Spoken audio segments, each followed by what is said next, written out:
Welcome to Unlimited Views Podcast, episode 10. We have a special guest for you guys today. Another one. From Australia.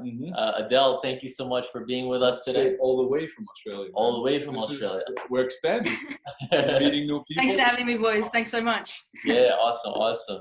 So, again, thank you so much for being. You are a jiu-jitsu maniac, I want to say. You love jiu-jitsu, right? To do something like jiu-jitsu, you got to be a little bit of a maniac, I guess. I love it, and I love like your sweatshirt says dominance. So jiu-jitsu. Yeah, man, that's where I train out of Melbourne. We train at a place called Dominance where I've trained for Dominance Gym. Yeah, Dominance MMA or Dominance in Abbotsford in Melbourne. But I've been training there for 11 years now. Oh, sweet. Wow. So yeah, when did you start? When did you start with jiu-jitsu and MMA training? I started when I was about 10 years old. Wow. So it was the classic, like went on Googled the nearest place to me because, back in the day, 10-year-old me wanted to be a police officer. So, I'm like, I'll do a martial art. It'll be cool. Then I can chase all the bad guys and beat up all the bad guys. And it was just the nearest place, man. And it just kind of stuck. That's awesome. That's awesome. What like officially made you like continue it, for lack of a better word? Like I feel like something like as just general like training, and then you're like, oh, I can see myself doing this for the long as a career. Like Yeah, well, the drive behind it kind of changed. When I was younger, I was the only girl in the class, so wanted to beat up on all the guys and kind of be the best in the class. So that was a little bit of the original motivation, is just to show that, I could be better than the boys. But then when I was about 12 years old, I started competing and, winning medals and doing stuff like that is heaps of fun. So I just kept with it and kept competing, and that became the main driver since then, really. So I've just been hitting any kind of comps I can get. That's awesome. So now you're number one Australian female brown belt. At the moment, yeah. There's no competitions this year at the moment, unfortunately, because of the situation. But we're just eager to get back on the mats and keep training and keep competing. But it's lots of competitions. Well, that's great. That's honestly, that's a amazing. Big achievement. So what's bigger than that? Is this than black belt? Yeah. So black belt is, so the jiu-jitsu black belt is known as being one of the longest black belts to actually get. Oh, wow. So it's for some people, it could be a 10 to 15 year process of actually getting to your black belt. So it's a massive milestone actually being able to achieve that. And it's a bit different to some of the other martial arts, sometimes in Taekwondo or some other martial arts, you get black belts a little bit faster than that. So massive achievement to get the jiu-jitsu black belt. Yeah. What did you have to do to get the belt, like green belt, for example? It's different. It's different between gyms, but at my gym we do like a grading day. Okay. And on the grading day, so to get your white to blue belt, which is the first transition, you have to do what's called a syllabus in our gym. So you have to know specific moves. You have to be able to, do all the basic things. You have to be able to talk the jargon and all that kind of stuff to get the first belt. And then on through the next belt, we do a grading day where you get put in what's called like the pit or the hole for 2 hours, and you just pretty much roll for 2 hours straight, and people circulate in and they roll with you. It's hard, man. It's tough. It's good. But since you mentioned like being the only girl in the class, I think you said. Early stages, yeah. Like, is it like challenging being a woman in this sort of field, I guess to say? It comes with challenges for sure. It's not. It's quite obvious that you would be the only girl or one of the only girls rolling against a bunch of guys, and it's just because of the physicality of it. Like, guys are naturally stronger, they're generally naturally bigger. So when I'm training, I'm lighter by at least 15 kilos. I don't know what that is in pounds. But 30 pounds. Yeah, usually somewhere out. Or it's like 25. Yeah, there you go. Yeah. I always judge it off half. It's like it'd be about that. Then there you go. That's a pretty big weight though to be like. It can be. The beautiful thing about jiu-jitsu though is that it's not always power to power. So it's not always strength. It's not always who's stronger. a lot of the time it's who's technical. Yeah. So technique is just king at the end of the day. And if you have good technique, you can actually fight and win against people that are significantly bigger than you. Interesting. So in practicing, like, what's the number one thing you focus on, like that you always need to get down? And like training and stuff like that, for example. Or while preparing for the contest? Technique, man. So if you can nail technique, if you can have a good like baseline of technique and then you can build on that, that's going to be the main thing. But I do strength training and I do a bit of cardio here and there, as much as I hate cardio. But like I'll do some strength training. Everybody hates cardio. Like, everybody hates cardio, man. Cardio is the worst. Out of weight, especially these last few months, just like sitting around. Dude, like we've been playing a lot of soccer, like going on a week, like doing like each week, just to like get out because I don't know. Soccer's a good way to do it, but like I'll train on the jiu-jitsu match for I'll do a 15-minute round. I'll train 15 minutes straight and that's fine. But if somebody would ask me to go for a 15-minute straight run, I'll be like, nah, man, not happening. It's boring. It's just different. It's a whole different mentality of it. Boring, in training, like, do you have a trainer that you train with, or is it just basically off the top from yourself? Yeah, so we have a head coach at the gym. So at Dominance, the head coach is a guy called David Hart, and he's a 3rd degree black belt. So he's been training. He's been a black belt, I think, for close to 20, maybe a little bit longer than 20 years. Wow. Okay. He's insane. He's an amazing coach. Yeah. Wow. Interesting. Yeah. So what is ultimately your end goal then? Like, you've been training for a while. Is it like, what are you planning? You want to have like your own gym and be like the head coach in your own gym, or like? Yeah, like I love coaching and I love that kind of stuff. I think like at the moment the end goal would be win, multiple world titles at black belt. So go off to LA, which is where the world championships are held, and just win as many world titles. So for jiu-jitsu, like the world champions are always held in LA?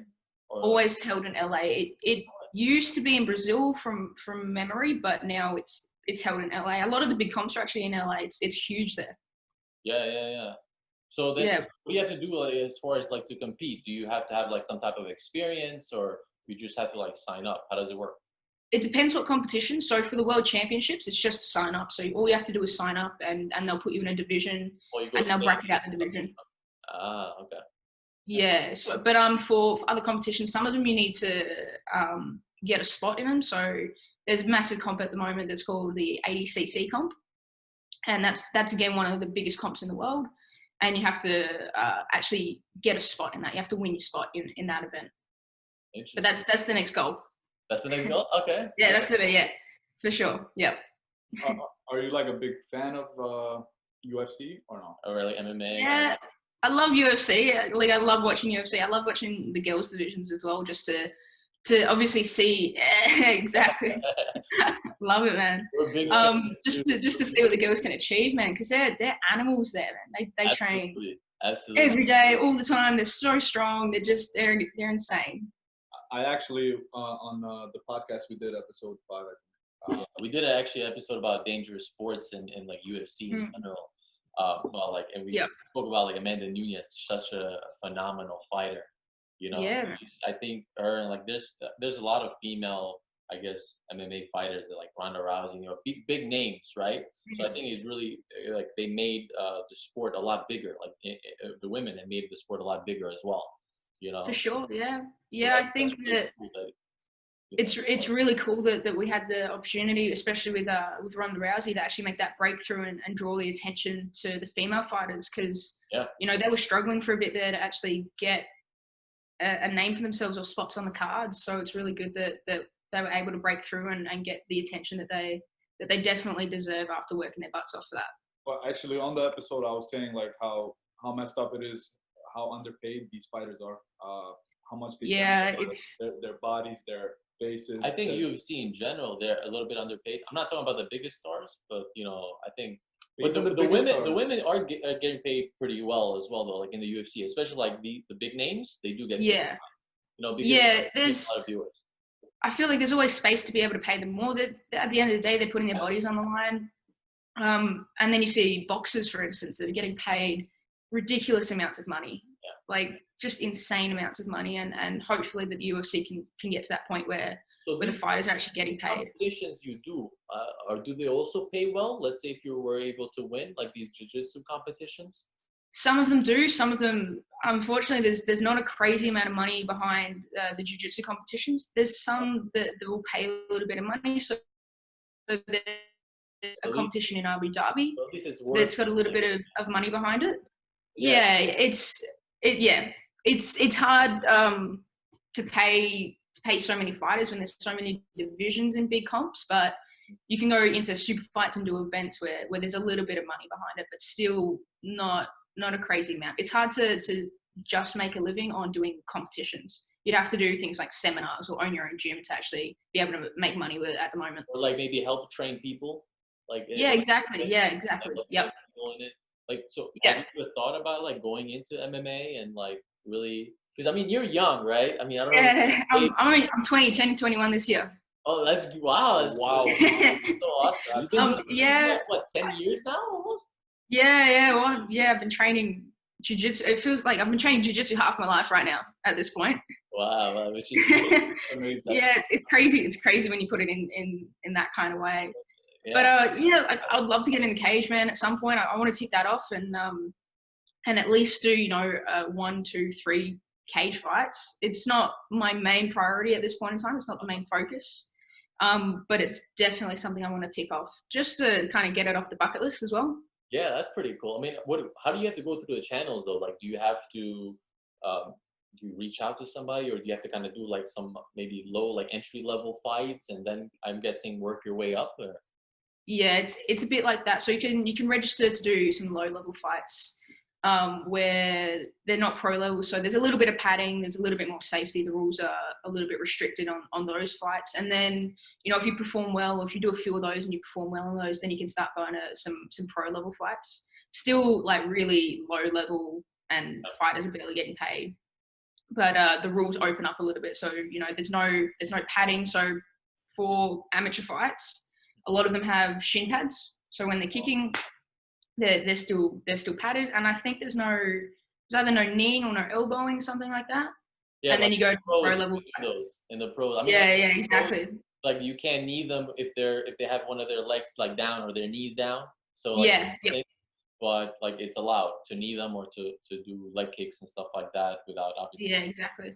Well, when you get pro level, it starts the rules start to open up a little bit. And the records, like the wins that you have during the jiu-jitsu, would they count if you were to go pro? No, unfortunately, not pro like MMA. Unfortunately, like start from scratch. You start from scratch. So MMA, 0 and 0. Yeah, so that makes sense. Yeah. Also, what are the rules in like jiu-jitsu? How would a competition work? Like, how would it work? Yeah, so with jiu-jitsu, you get 2 competitors that go on the mat, and there's a referee there, and they say fight. And the aim of the game is to submit your partner. So to manipulate joints, to choke them, to find a way to make them tap out. Mm-hmm. And through that whole process of trying to submit them, you're trying to control them, trying to put them in positions where they're in deficit. And if the timer goes off and you haven't submitted them, then it's who gets the most points for the best positions. Does that make sense? Takedowns and stuff like that in a way? Exactly, yeah. So you get points for takedowns, you get points for like top positions like mount or back control. If you can get to their back and start to choke them, you get points for all that kind of stuff. Oh, makes sense. Like, have you, so in your I guess competitive history, like have you kind of kept like I guess track of like how many fights you won or how many I guess competition you won or lost? Maybe. Like I wouldn't know off the top of my head because there are so many. Like in a normal year, obviously we're not in a normal year because there's no competitions, which sucks. In a normal year, there's no season, so it's just competitions all the way through. Oh, okay. And since jiu-jitsu's grown, man, there's a competition every week. There's one every single weekend that you can take part in. So like we're competing all year round, all the time. That's pretty cool, actually. So it's good. Yeah, it just means you gotta stay fit all year round. You don't have an excuse to eat junk food and go out on booze or anything like that. So as far as like. Obviously, from what you're telling us, the sport is growing there, but is like in Australia, is the fighting a big scene in like there, like the sport? It's getting huge. It's not as big as LA. LA is there's a jiu-jitsu gym on every second corner kind of thing.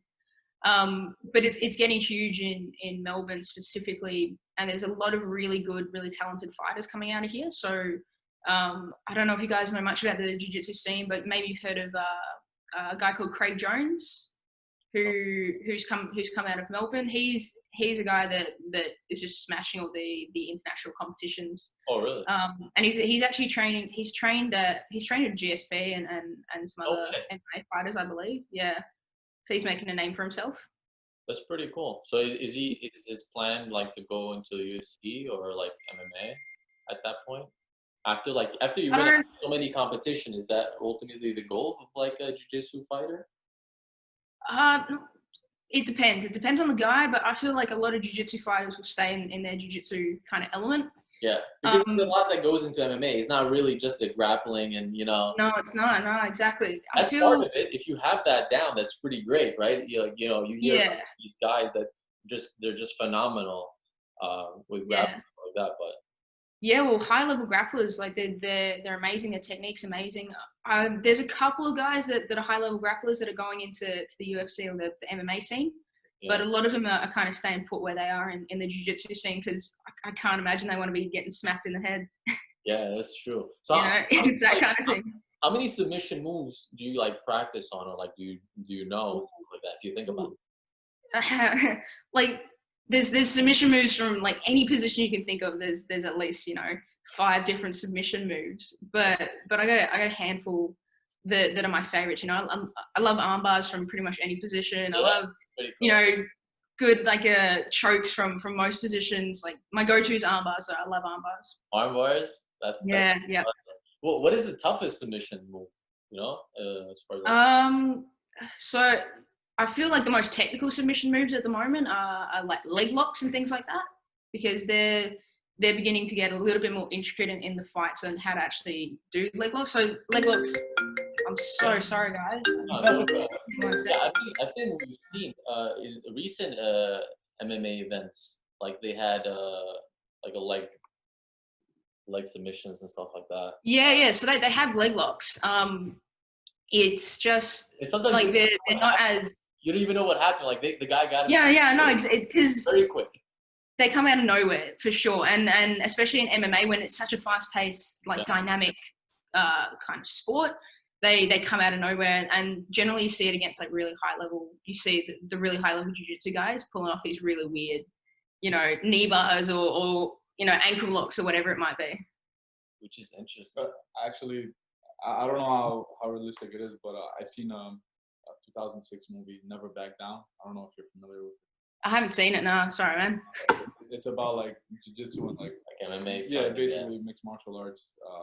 It's amazing. Like I don't know. It seems too difficult. I haven't tried it. I don't think I ever will. Is it MMA based? I think it's MMA based. Yeah. Actually, like we have we're in New York City, right? So we have a lot of gyms here too that are like a UFC gym. Like they have them like a franchise. Well, they're getting popular now ever since UFC got approved for New York. Yeah, because they got really big. And I've actually looked into it as far as like for training, because honestly, I'm like you. I hate just going and running. Like this is just so boring. I'd rather do cardio another way, and it's like either hitting a bag or something, or like kicking a bag. You're probably much better. Yeah, it's so much more entertaining, and you can. I feel like you can just get a lot more out of it. For me personally, at least. Yeah, that's really true, because I guess you're more involved.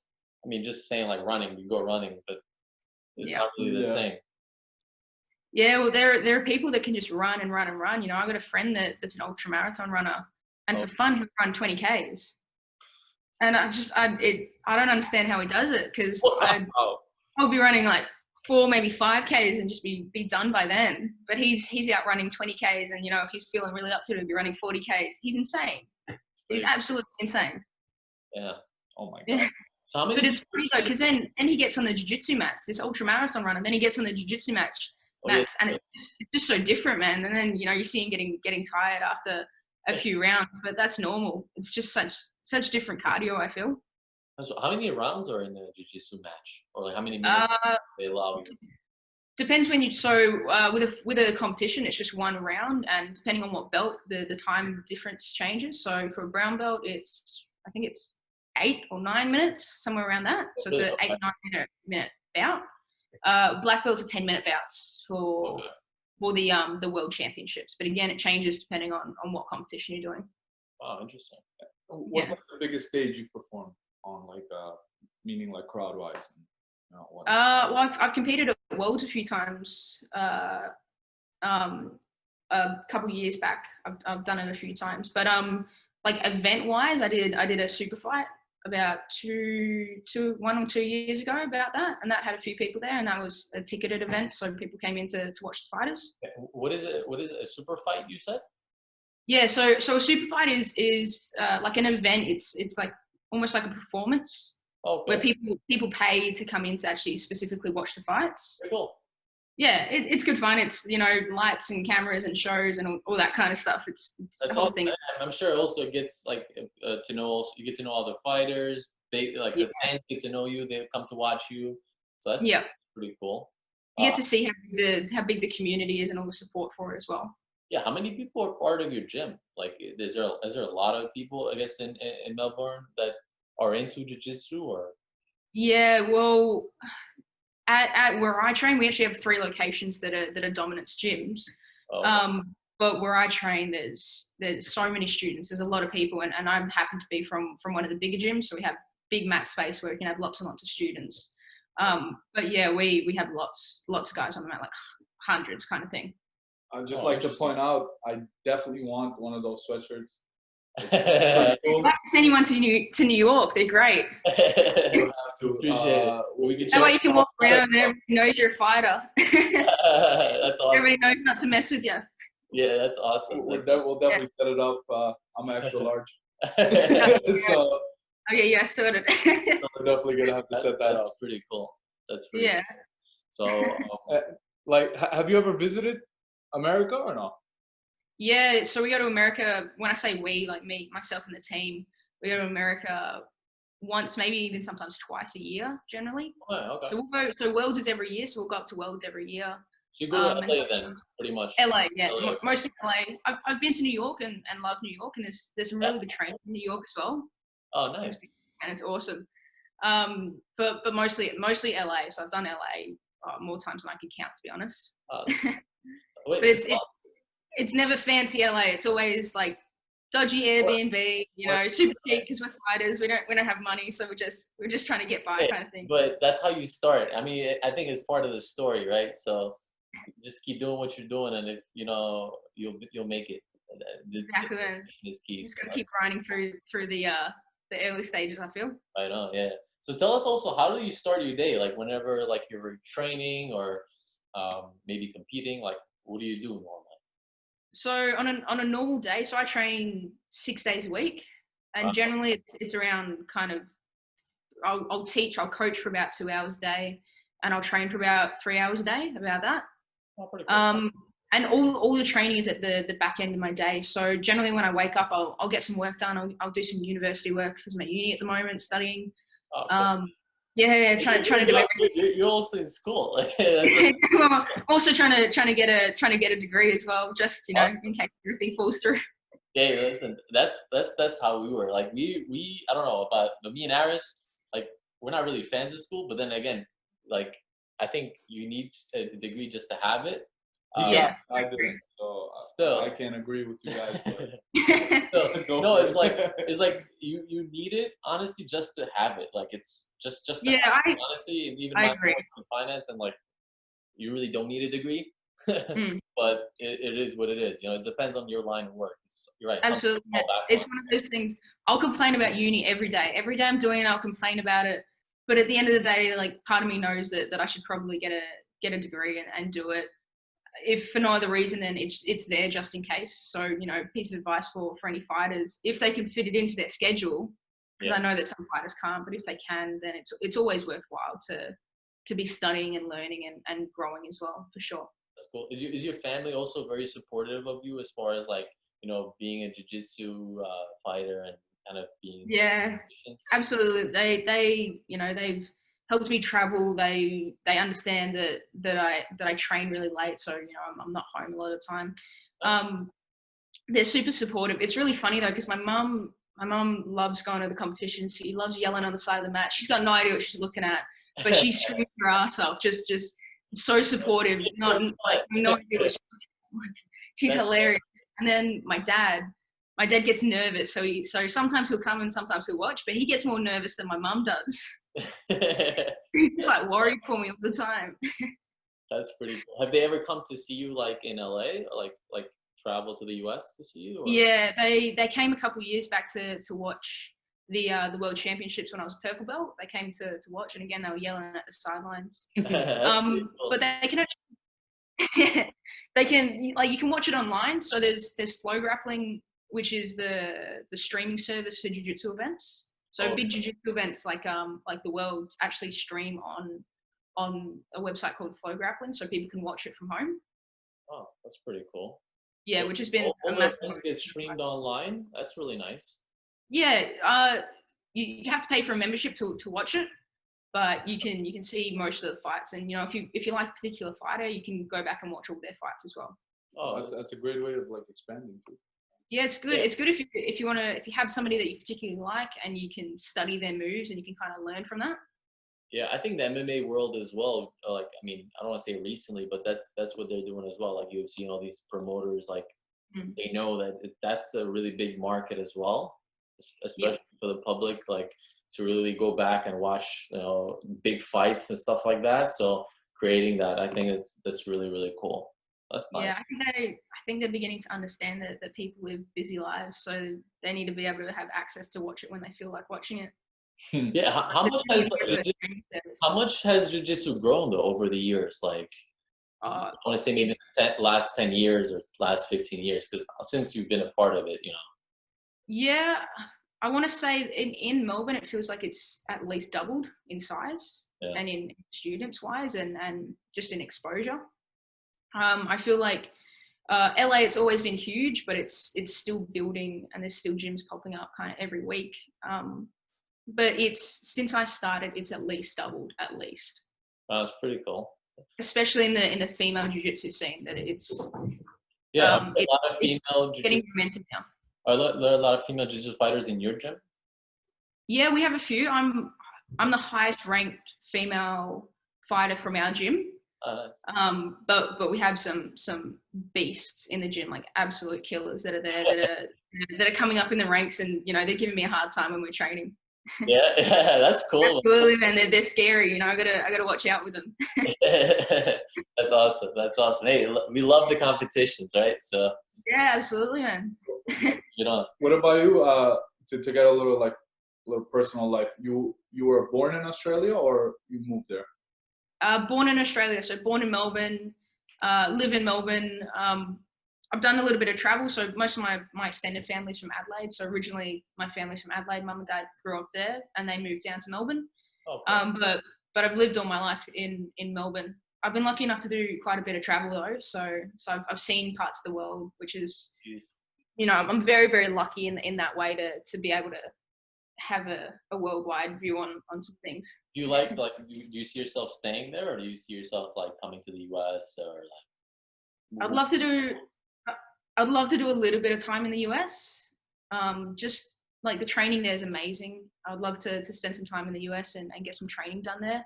Cool. Melbourne's always going to be home though. I feel like Melbourne will always be a big place I come back to. We're originally from Europe, so we tend to go back every year. We try to at least, you know. Yeah, right. So that's we really. Although New York has been home for the past. I mean, I came here when I was 2. So I came here when I was like 10. So like I've been. Wow. Spent a lot of time living here, but we always remember where we come from. So it's pretty cool. Of course, we're from Albania, in case you were wondering. I don't know if you know where that is. Very tiny piece. Heard of it. I've never been there, but I'd love to visit. You guys gotta tell me all the good places to go there. That's cool. Where the locals go. Thank you, Adele. So again, thank you so much for like doing the episode with us. It was really nice having you on the show. You really taught us actually a lot more about jiu-jitsu. We didn't really know much, so it was like really, really cool. We're, like I said, we're huge fans of like this sport, like MMA and Brazilian jiu-jitsu, and like so it's really cool. You're doing like. You being the #1 brown belt, that's pretty awesome. So I'm We're sure definitely gonna shout that out on YouTube. Make sure people know. Absolutely, yeah. So everybody follow Adele Fornarino on Instagram. We're gonna tag you and everything. So again, thank you guys. This is the episode 10. Thank you. Thanks so much, guys. Thanks for having me. That was awesome. We'll talk soon.